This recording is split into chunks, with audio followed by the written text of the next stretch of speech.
그러면 여기 화면을 껴주시고 우리 말씀을 좀 보겠습니다. 다시 읽겠습니다. 길앗 고즈민 디셋 사람 엘리야가 아합에게 이르되 내가 서서 섬기는 주 이스라엘의 하나님께서 살아계심을 두고 맹세하노니 내 말이 있지 아니하면 이 몇 년 동안 있으리나 비가 있지 아니하리라 하니라.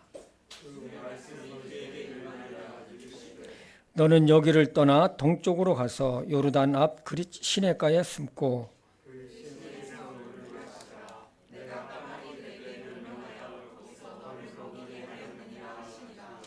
이에 그가 가서 주의 말씀대로 행하였으니 곧 그가 가서 요르단 앞 그릿 시내가에 거하였더라.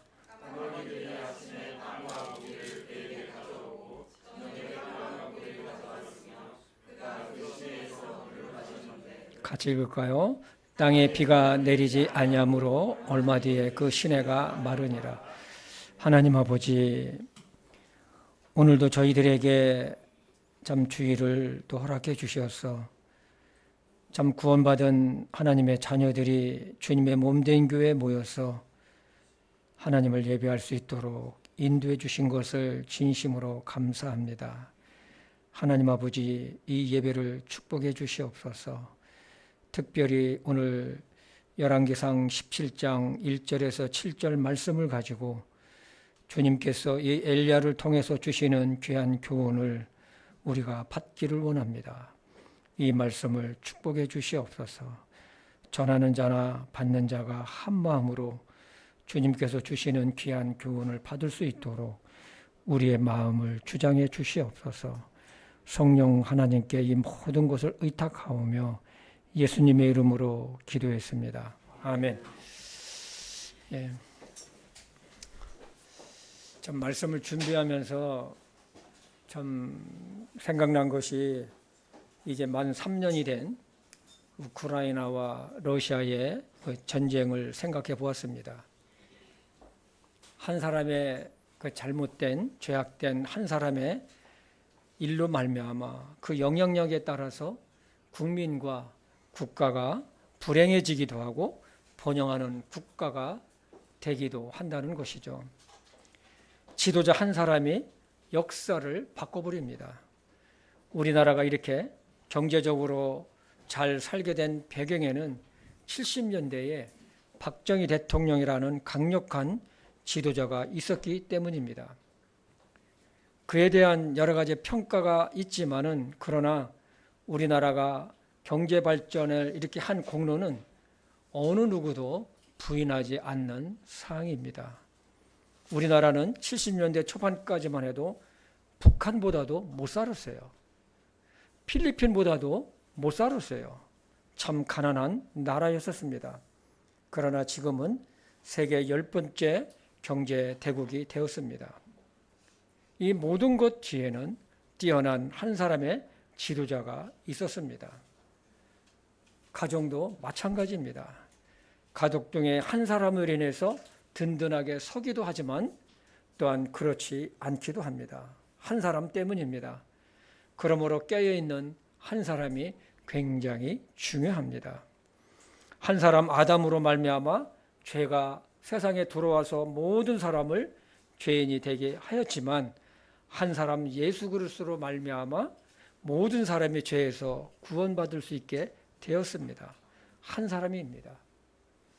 오늘 말씀도 참으로 어두운 시대에 하나님은 엘리야라는 한 사람을 부르셔가지고 북이스라엘에서 살아계신 하나님을 나타나게 하셨습니다. 오늘 말씀은 북이스라엘에서 있었던 사건입니다.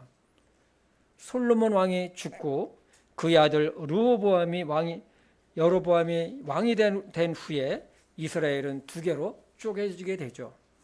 유다 왕국은 유다 지파와 베냐민 지파, 나머지 10지파는 북이스라엘 왕국을 만들게 됩니다.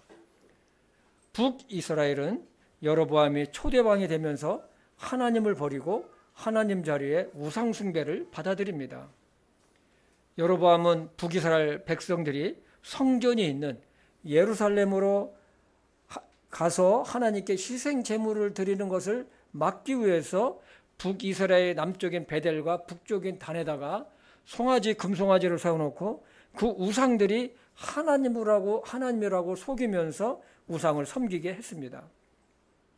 우상 숭배로 들어가면 반드시 하는 것이 있습니다. 기복신앙이 일어나고 권력과 부의 사람들이 눈에 어두워진다는 것이죠. 그리고 불의와 부정이 나라를 집어삼킵니다. 무엇보다도 국가의 정통성이나 왕권에 대한 정통성이 없기 때문에 왕이 있어도 자기 군사력을 키워가지고 쿠데타를 일으켜서 왕을 죽이고 자기 왕을 세우는 나라가 어떤 나라였었냐면 바로 북이스라엘 나라였었습니다. 북이스라엘은 209년 동안 19명의 왕들에 의해서 다스림을 받게 되죠. 오늘 등장하는 아합은 9번째 왕이었는데 아합 왕은 자기 앞의 왕들보다도 가장 악했다고 했습니다. 이런 시대 때에 하나님은 당신의 진노의 메시지를 전하기 위해서 한 사람을 부르는데 그 사람이 누구냐면 요단강 동쪽 지역에 위치한 길리앗 디셉 성읍에 살고 있는 엘리야라는 사람입니다. 국가는 바알 숭배로 뒤덮였고 아까 불의가 성행했습니다. 말씀을 통해 알 수 있는 것은 당시 아합도 악했지만 그의 아내인 이사벨은 더욱더욱 악했습니다. 이사벨은 이스라엘 사람이 아닙니다. 그녀는 대서양변 북쪽에 위치한 페니키아, 성경에서는 시돈이라고 되어 있습니다. 이 시돈이라는 나라는 바알을 주신으로 섬기는 그러한 우상숭배의 나라였었습니다. 바알은 풍요의 신으로 땅의 생산력과 가축의 번식력을 주관하는 신이라고 그들은 믿었습니다. 아합 왕은 시돈 땅의 딸인 이사벨을 자기의 왕비로 맞이하게 되죠. 시돈은 한마디로 국가가 바알 우상으로 시작해서 바알로 끝날 정도로 우상숭배의 아주 끝판인 나라가 바로 시돈입니다. 아합이 정략적으로 시돈 왕 옛 바알의 딸을 왕비로 맞아 들일 때에 이사벨은 바알의 선지자 450명, 여신인 아살의 선지자 400명을 데리고 사마리아로 입성을 하게 됩니다. 여러분 한번 생각해 보십시오. 850명에 대한 거대한 우상숭배의 선지자들이 이 사마리아 땅으로, 사마리아 수도로 들어왔습니다. 그래서 사마리아는 850명의 우상들로 선지자들로 덮어버렸어요. 아합 왕은 그녀 이사벨을 위해서 사마리아에 바알 신전까지 세웠습니다. 그는 스스로 하나님을 버리고 바알 숭배자가 되어버렸습니다. 바알에게 희생제물을 바치고 절을 하며 우상을 섬겼습니다. 한마디로 아합은 하나님의 율법을 철저하게 파괴시켜버렸어요. 아내 이사벨은 하나님의 선지자를 죽였어요. 정치적인 면에서는 이사벨은 아합보다도 고난이 더 막강했습니다. 그녀는 자신의 뜻에 관철하기 위해서는 어떠한 악행도 서슴지 않고 행했습니다. 그래서 성경은 아합이 북이스라엘의 이전 왕들보다 훨씬 악했다고 기록하고 있습니다. 우리 열왕기상 16장 29절과 30절을 보겠습니다. 유다왕 아사의 제38년에 오므리의 아들 아합이 이스라엘을 통치하기 시작하니라. 오므리의 아들 아합이 사마리아에서 22년 동안 이스라엘을 통치하니라. 오므리의 아들 아합이 자기 이전에 있던 모든 사람보다, 그러니까 왕들보다 더 주의 눈앞에서 악을 행하였더라. 이러한 시대에 하나님은 엘리야를 부르시고 하나님의 심판의 메시지를 전하게 하셨습니다. 하나님은 준비된 무명의 한 사람, 엘리야라는 사람이 어떤 사람인지 그전에는 기록이 전혀 없어요. 무명의 한 사람 엘리야를 부르셔서 사용하신 것처럼 오늘날도 엘리야 같은 믿음의 사람을 하나님은 찾으시고 사용하신다는 것입니다. 얼마나 힘들었을까요? 온 세상이 우상으로 덮었어요. 하나님의 대언자들, 이런 선지자들을 막 죽여요. 그러나 엘리야는 자기의 믿음을 지켰어요. 오늘 엘리야를 통해서 하나님께서 여러분과 저에게 주시는 교훈이 무엇인지를 보기를 원합니다. 첫째는 하나님은 어려운 시대 때에 준비된 특별한 사람을 찾으신다는 것입니다. 아합 시대는 참 힘든 시대였었어요. 영적으로 암흑 시대였고 세상은 불의가 판을 쳤어요. 왕으로부터 시작해서 온 나라는 우상 숭배가 국가였습니다.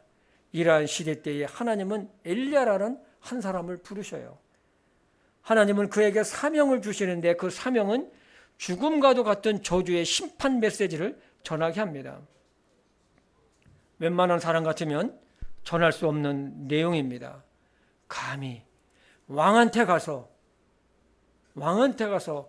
축복이 아니라 저주의 메시지를 전한다는 것을 전할 수 있을까요? 그것은 목숨을 건 내용이었습니다. 그러나 그는 갔어요. 그리고 전했어요. 우리 오늘 본문 말씀 17장 1절을 다시 한번 보겠습니다. 같이 읽어볼까요? 시작.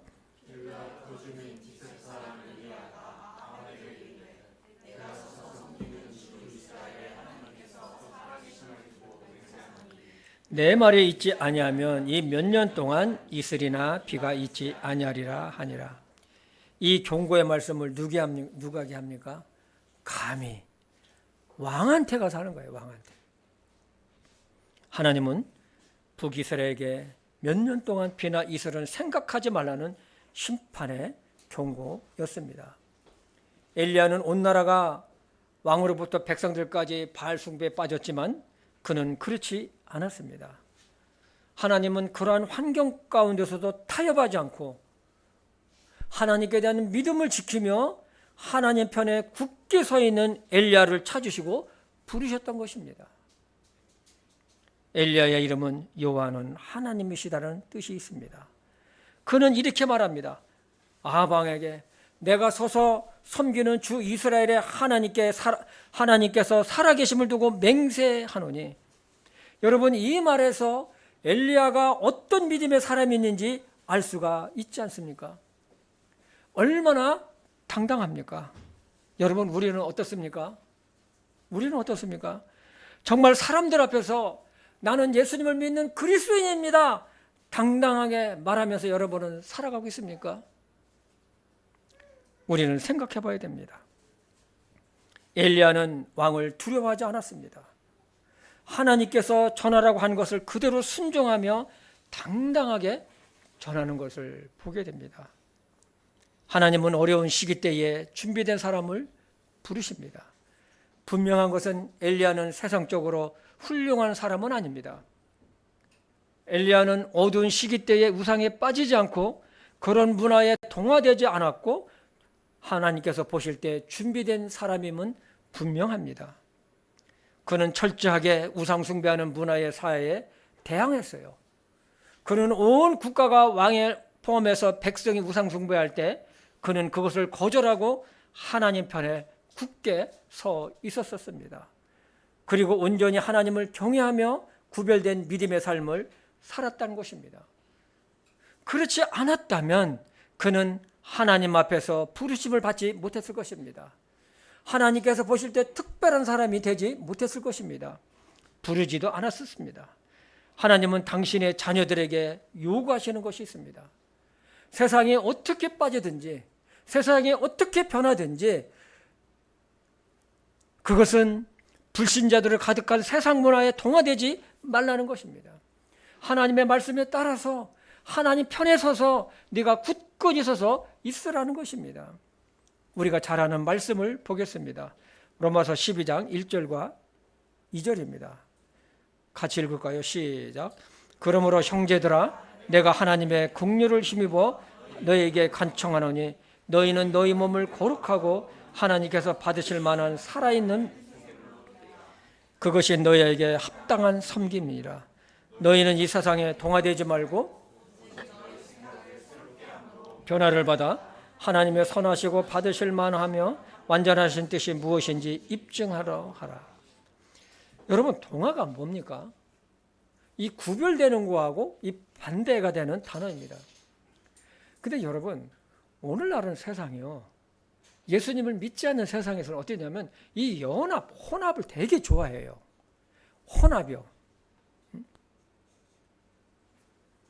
그래서 오늘날은 성도 남자, 여자 아니고 또 뭐도 있다고 그럽니까? 가운데도 있다고 그래요. 남자도 아니고 여자도 아니고. 이런 세상 아닙니까? 우리 자신을 하나님께서 받으실 만한 희생물로 드리기 위해서는 세상에 동화되지 말아야 됩니다. 나의 생각을 말씀으로 늘 새롭게 하며 하나님의 자녀로서 생활 중에서 입증하는 것입니다. 우리가 성경 속에서 이런 분을 찾을 수가 있죠. 바로 누굴까요? 바로 노아 아닙니까? 노아는 아합 시대부터 약 2200년 전 사람이지만 그는 하나님의 은혜를 입은 사람이요, 의인이요, 그의 세대들 가운데 완전한 자요, 하나님과 함께 걸었다고 했습니다. 즉 하나님과 동행했다는 것입니다. 그리고 그는 120년 동안 하나님의 말씀에 순종을 해서 배를 지었습니다. 그 당시에 노아 시대 때의 사회상이 어떻을까요? 우리 창세기 6장 5절을 볼까요? 하나님께서 사람의 사악함이 땅에서 크고 또 그의 마음에서 생각하여 상상하는 모든 것이 항상 악할 뿐임을 보시고, 한마디로 사람들이 생각하는 것이나 상상하는 모든 것이 악했다고 했어요. 11절과 12절에 보면 더 정확하게 기록이 되어 있습니다. 우리 창세기 6장 11절과 12절입니다. 땅도 하나님 앞에 부패하여 폭력이 땅에 뭐라고 했습니까? 가득했다고 했어요. 가득했다. 하나님께서 땅을 보시니 보라, 그것이 부패하였더라. 이는 땅 위에서 모든 육체가 자기의 길을 부패시켰기 때문이라. 거룩하신 하나님의 형상대로 지음을 받은 사람이지만 아담을 통해 죄가 들어오고 온 후에 사람들은 짐승같이 이성이나 양심이 없는 양욱 강식으로 변해버렸습니다. 힘 있는 자가 최고입니다. 약자는 강제에 의해 밟히는 것입니다. 이런 사회상에서는 권모술수가 굉장히 난무를 합니다. 노아 시대나 북이스라엘 시대나 우리가 현재 살고 있는 현 시대나 죄성을 지닌 인간들의 마음 상태는 똑같다는 것입니다. 시대적인 환경이나 상황만이 다를 뿐이죠. 그래서 사도 바울은 로마 교회에 보낸 서신에서도 이렇게 말씀하셨습니다. 로마서 1장 21절과 25절까지 한번 보겠습니다. 우리 같이 소리를 맞춰서 한번 읽어보겠습니다. 시작. 그들이 하나님을 알되 그분을 하나님으로 영원하게 하지도 아니하고 감사하지도 아니하며 오히려 자기들의 상상 속에서 허망해지고 또 그들의 어리석은 마음이 어두워졌습니다. 잠깐만요. 여러분, 여기 중간에 보면 자기들 상상 속에서 허망해졌다는 거예요. 그러니까 사람들이 허망한 생각을 하는 거예요. 이루지 못할 것을 자꾸 생각하는 거예요. 그리고 그들에는 어리석어서 마음이 뭐라고 했습니까? 마음이 어두워졌다 그래요. 여러분, 마음이 어두워지니까 어떤 현상이 일어나나요? 불안한 거예요. 근심이 있는 거예요. 염려가 있는 거예요. 그 다음에 우리 22절을 보겠습니다. 시작. 그들은 스스로 지혜롭다고 선언하나 어리석은 자가 되어 썩지 아니할 하나님의 영광을 썩을 사람이나 새나 네 발 달린 짐승이나 기어다니는 것으로 같은 형상으로 맞바꿨다. 하나님의 영광을 썩을 사람이나 하나님을 제껴놓고 사람만을 의지해요. 사람만을 의지해요. 저 사람한테 내가 붙으면 뭔가 얻을 수 있을 거야. 저 사람이 나한테 도움을 줄 거야. 하여튼 하나님을 빼버리고 사람을 의지하거나 또 뭡니까? 이런 짐승들을 우상숭배로 바꿨다는 거예요. 24절. 그러므로 하나님께서도 그들 마음의 정욕을 통해 부정함에 내주사 그들이 자기들의 몸을 서로 욕되게 하셨으니 그들은 하나님의 진리를 뭘로 바꾸고요? 거짓으로 바꾸고 창조자보다 창조물을 더 경배하고 섬겼느니라. 그분은 영원히 찬송받으실 분이로다. 아멘. 오늘날도 똑같아요. 오늘날도 하나님은 특별한 준비된 믿음의 사람을 찾으시고 부르시고 해요. 누가 될 수 있을까요? 나는 특별한 사람이 아니야 할 수 있을 것입니다. 그러나 여러분, 구원받은 모든 사람은 특별한 사람이에요. 아멘? 구원받은 특별한 사람이에요. 왜냐하면 우리는 노아와 같이 하나님의 은혜를 입은 사람이에요. 아멘입니까? 그리고 의인으로 칭함을 받았어요. 그리고 죄악된 세상에서 구별되어서 하나님의 자녀가 되었어요. 그러면 우리는 말씀과 성령님 안에서 주님과 동행하며 하나님의 완전한 뜻이 삶 가운데서 입증할 수 있는 사람이 되었다는 거예요. 왜냐하면 우리 안에는 말씀이 있고 성령님이 계시기 때문에 그렇다는 것입니다. 우리 베드로전서 2장 9절 아주 유명한 말씀인데 한번 보겠습니다. 그러나 너희는 선정된 세대요. 이 그러나는 뭡니까? 그러나 너희는 선정된 세대다. 왕가의 제사장이요 거룩한 민족이요 특별한 백성이니 이것은 너희를 어둠에서 불러내어 자신의 놀라운 빛으로 들어가게 하신 분께 대한 찬양을 너희가 전하게 하려 하십니다. 선정되었다는 것은 선택받았다는 거예요. 하나님께서 내가 구원받고 나서 보니까 하나님께서 내가 선택받은 사람이네. 내가 구원받고 나서 보니까요. 또한 왕같은 제사장이 되어서 하나님께 직접 나아갈 수 있게 되었어요. 그래서 우리는 직접 하나님의 이름을 부르며 기도하는 것이 아닙니까? 죄악된 어둠의 세상에서 불러낸 특별한 백성이 되었다고 했습니다. 그러니 우리는 하나님 편에 서 있는 특별한 사람이라는 거예요. 그러므로 오늘날 그 옛날 북이스라엘의 아방 시대같이 진리 대신 예수님을 거부하고 반하나님적인 사상들이 가득한 이 시대이고 노아처럼 하나님을 무시하고 조롱하는 시대이지만 그러나 우리는 이런 시대에서 특별한 사람으로 할 일이 있다는 것입니다. 그것이 무엇일까요? 우리가 복음을 전하며 하나님의 말씀에 순종하며 그리스도인답게 살아가는 거예요.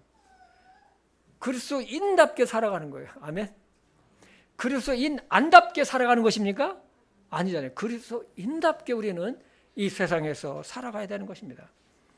엘리야가 아합왕과 이사벨의 악한 정치와 우상숭배 문화 속에서도 동화되지 않고 하나님을 경외하며 믿음으로 살았을 때에 하나님은 그를 부르셨고 하나님의 심판의 말씀을 전하게 했던 것처럼 노아가 하나님의 말씀대로 순종하며 삶을 살았던 것처럼 우리도 세속화되지 않고 진리 안에서 믿음으로 준비된 그리스도인으로 살아가야 될 것입니다. 하나님은 어려운 시대 때에 준비된 특별한 사람을 부르십니다. 우리가 꼭 기억해야 할 것이 있습니다.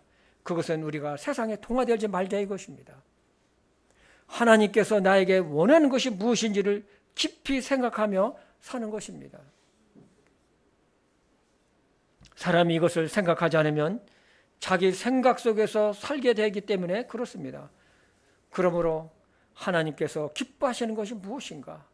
내가 구원받은 하나님의 자녀로서 내가 주님을 위해서 할 수 있는 것이 무엇인가를 기도하며 생각하며 찾으며 살아가야 할 것입니다.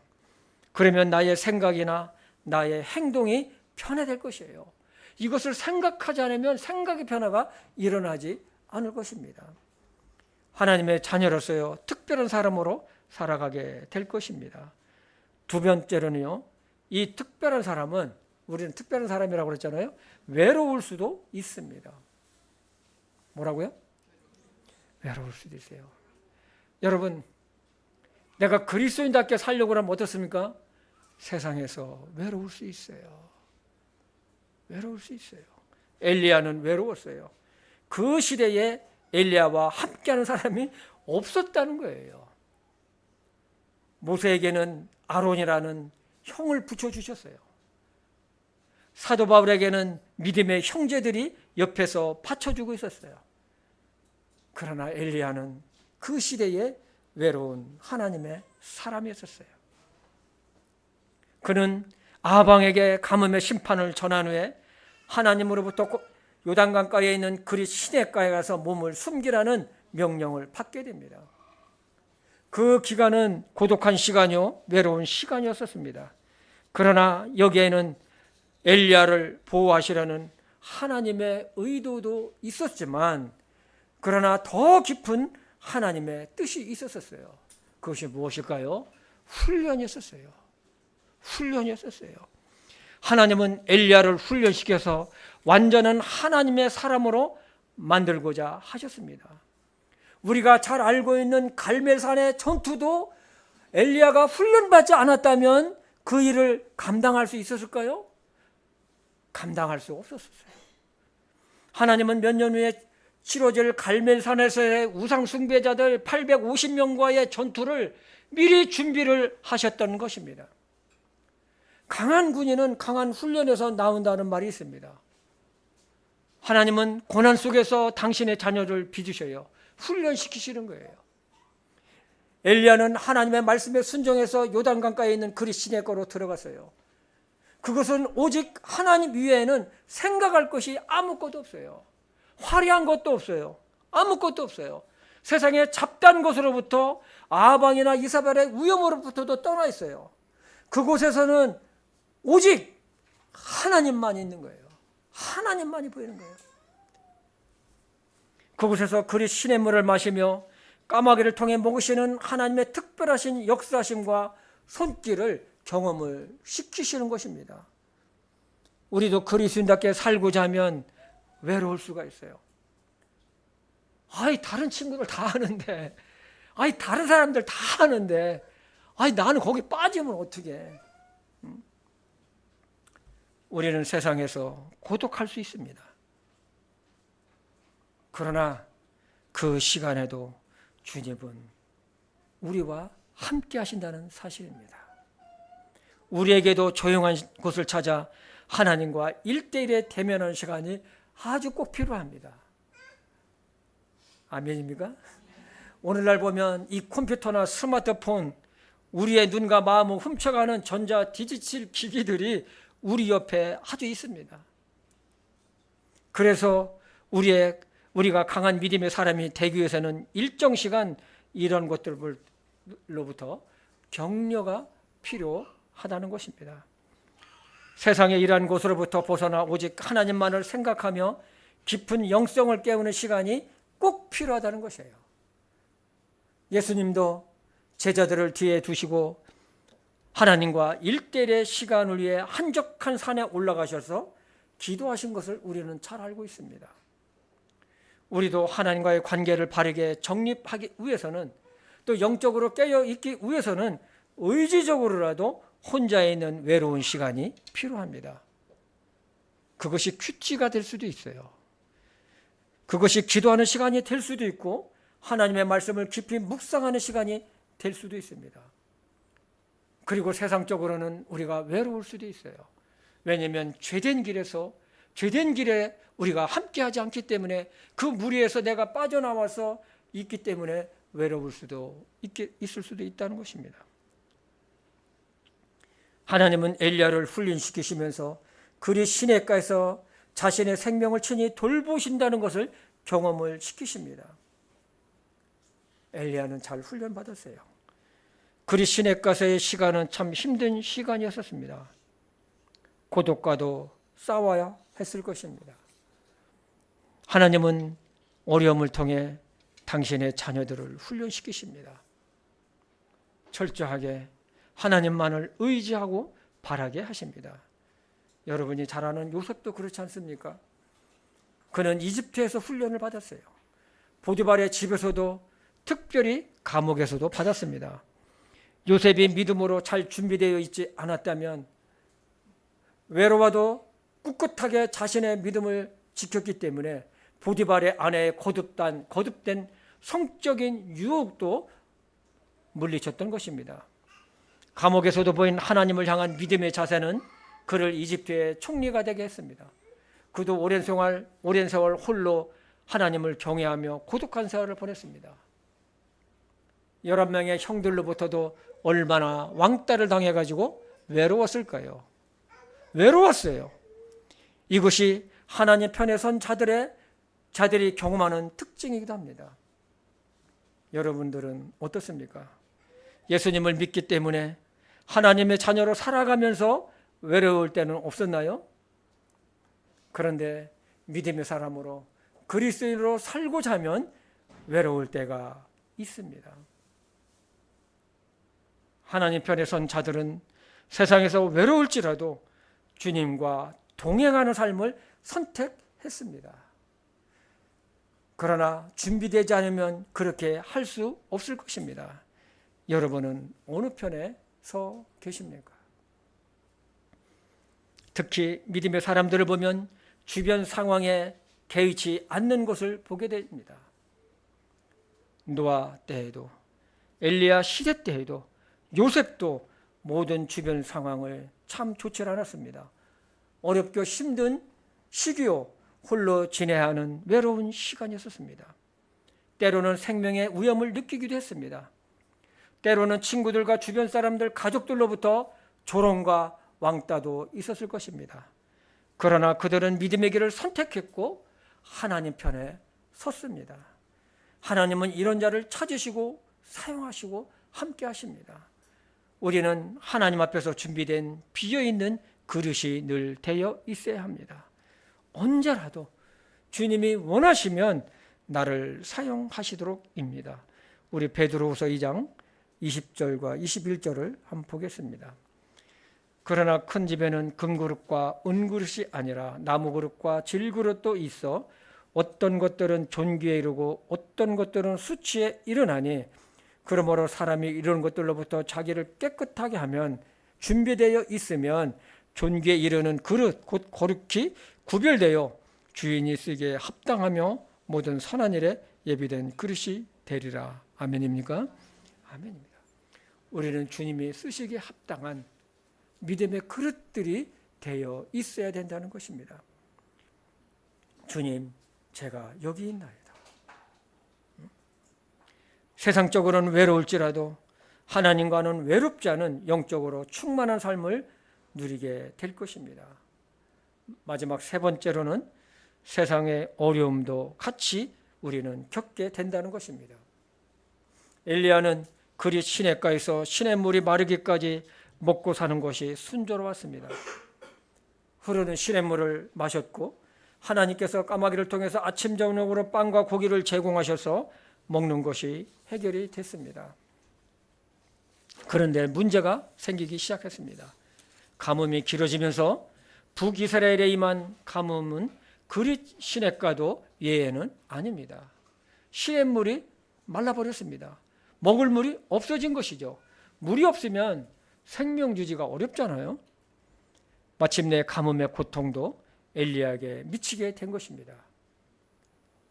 하나님은 엘리야를 가뭄으로 고통당하는 시돈으로 다시 보내셔가지고 가뭄이 끝날 때까지 엘리야와 그 사렙다 과부와 그녀의 아들들을 돌보시는 것을 보게 됩니다. 우리는 이 세상에 사는 동안 세상의 환경을 벗어날 수는 없습니다.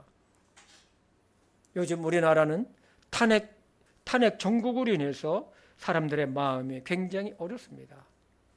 여러분들도 어려울 것입니다. 그래서 모든 사람들의 마음이 불안하고 염려가 있습니다. 우리 그리스도인들도 어떨까요? 여기서 벗어날 수 있을까요? 없습니다. 우리도 똑같이 이런 탄핵 정치, 탄핵 정국의 어려움과 경제적인 어려움에서 벗어날 수는 없습니다. 그러나 우리에게는 우리를 사랑하시고 함께 하시는 하나님이 계시다는 것입니다. 하나님께서는 이 말씀을 이 기록하신 것은 뭐냐면 하나님은 당신의 자녀들의 영혼뿐만 아니라 몸도 돌보신다는 것을 알게 하시기 위해서 이 말씀을 기록했다고 저는 보고 있습니다. 하나님은 당신의 자녀들을 돌보십니다. 어려워하는 우리의 마음을 붙잡아 주십니다. 그래서 다윗은 이런 고백을 시편에서 고백을 하고 있습니다. 우리 시편 27편 1절에서 3절입니다. 주는 나의 빛이요 나의 구원이시니 내가 누구를 두려워하리요. 주는 내 생명의 힘이시니 내가 누구를 무서워하리요. 군대가 나를 대적하여 진을 칠지라도 내 마음이 두려워하지 아니하며 전쟁이 나를 대적하여 일어날지라도 내가 이것을 확신하노라. 엘리야는 악한 아방의 영향력 아래 있었지만, 다윗은 전쟁의 진 한가운데 있었지만, 요셉은 감옥의 한가운데 있었지만, 노아는 모든 사람으로부터 조롱을 받는 한가운데 있었지만, 하나님만을 바라며 믿음을 지켰을 때에 하나님은 그들을 지키셨고 돌보셨고 함께 하셨습니다. 엘리야는 그릇 시냇가에서 이것을 경험했어요. 하나님은 물을 공급하시기도 하지만 물을 마르게 하시고 먹을 것을 공급해 하신다는 사실입니다. 즉 사람이 살고 죽는 것과 먹고 사는 것은, 생활하는 모든 것은 하나님의 주권 아래 있다는 것을 철저하게 깨닫게 하셨던 것입니다. 하나님은 세상의 고난 속에서도 성도를 단련시키십니다. 그래서 여러분이 잘 아는 유명한 말이 있지 않습니까? 고난은 편장된 축복이다. 당시에는 힘들고 외롭고 어렵지만 그러나 지나고 나면 나의 믿음이 성숙과 성장된 것을 발견하게 됩니다. 고난 속에서도 자신과 자신의 한계와 연약함을 철저히 발견하고 능력의 하나님을 온전히 의지하며 믿음의 사람으로 만들어 가십니다.